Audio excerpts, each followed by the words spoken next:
What did you do?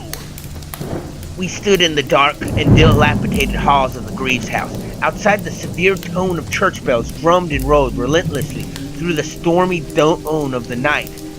What did you do? Repeated the priest. We performed a ritual, I said.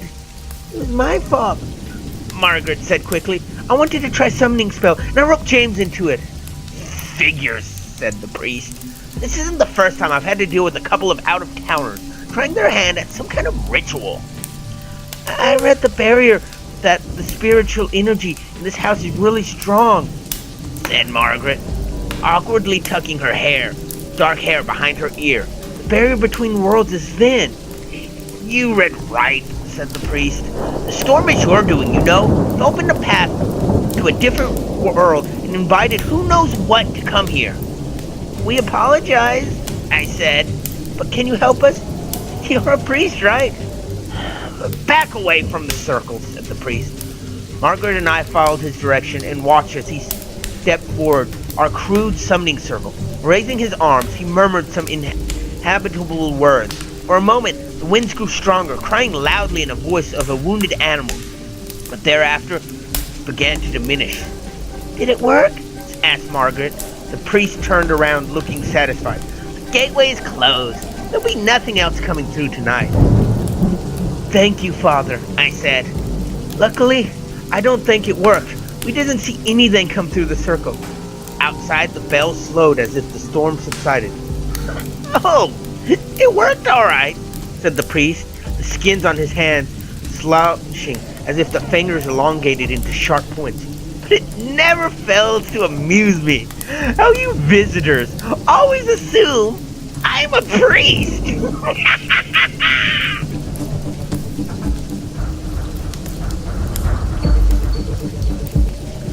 I stopped and looked to the right of me.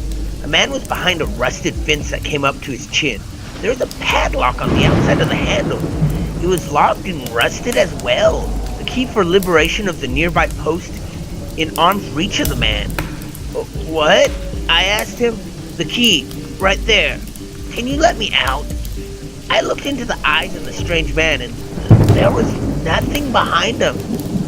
Can't you just let yourself out? No, I'm an ancient demon who cannot lie and am forbidden to touch the key, he replied with a straight face, his smile now gone. What happens if you get out? I indulged him as I looked at the key and admired it. I will torment you for all eternity in an infinite loop. I looked into his eyes and once more to see if he was fucking with me. Everything he said so far simply tells me he was a madman. I wasn't even sure why I conversed with him in the first place. Inching away from unlocking the gate, I neglected the idea and put back the key, then continued on the sidewalk. I was a few meters away, moments later, in my phone select music, seconds away from putting back in my other headphone when I walked past the man again, on the right. Hey man, can you let me out? He asked as he smiled at me.